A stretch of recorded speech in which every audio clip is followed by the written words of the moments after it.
திருமாவளவன் ஸ்கூலுக்கு மட்டும் பாதுகாப்பு இருக்கு.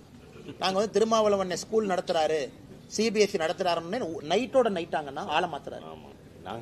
இந்த ஸ்டேஷன்ல ரவுடிகள்லாம் ஆளை மாத்துற மாதிரி நைட்டோட நைட்டா கரஸ்பாண்டா இருந்தவரை ட்ரஸ்ட்ல ஒருத்தரை போட்டு அவங்ககிட்ட கரஸ்பாண்டன்ட் கொடுத்துட்டு நான் அப்படியே ரோட்ல நடந்து போயிட்டு இருந்தேன், என் கையை பிடிச்சி அவங்களே இழுத்துட்டு போய் இந்த ஸ்கூல்ல கரஸ்பாண்டன்டாருன்னு சொன்னாங்க, அதனால நான் கரஸ்பாண்டன்டா இருக்கேன். எத்தனை நாளைக்கு இந்த கம்பி கட்டுற கதையை, திருமாவளவன் சொல்லக்கூடிய கம்பி கட்டுற கதையை எத்தனை நாளைக்கு தமிழக மக்கள் கேட்டுக்கிட்டே இருப்பாங்கன்னா?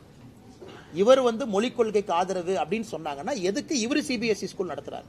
அப்புறம் அடுத்தது சொல்றாரு சிபிஎஸ்இ ஸ்கூலே ஆரம்பிக்கல, சும்மா தான் என் பேரை போட்டாங்க. பத்திரிகை நண்பர்கள் காட்டுறீங்கன்னு போட்டோ பாருங்கன்னு, நீங்களே போய் ரிப்பன்லாம் கட் பண்ணி குழந்தைங்களா இருக்காங்க. இல்லப்பா அது 10 குழந்தைங்க தான் இருந்தாங்க, ஃபுல்லா ஸ்கூல் ஆரம்பிக்கல.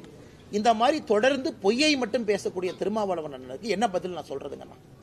எனக்கு திருமாவளவன் அண்ணன் அவர்கள் நன்றாக புரிந்து கொள்ள வேண்டும். இன்னைக்கு அவர் ஒரே ஒரு மனசாட்சிப்படி ஒரு பதில் சொல்லட்டுங்கண்ணா. தமிழகத்தில் கடந்த 10 ஆண்டு காலமாக தாய்மொழி தமிழ் மொழிக்கு உலக அளவில் மோடி அவர்கள் அங்கீகாரம் தேடி கொடுக்கலையா அப்படிங்கிற பதில் அவர் சொல்லட்டும். அவர் சொல்லட்டும். பாராளுமன்றத்தில் எங்கேயாச்சும் நாம தமிழ் மொழிக்கு அவமரியாதை செய்திருக்கின்றோமா சொல்லட்டும். கலாச்சாரத்துக்கு அவமரியாதை செய்திருக்கின்றோமா சொல்லட்டும்.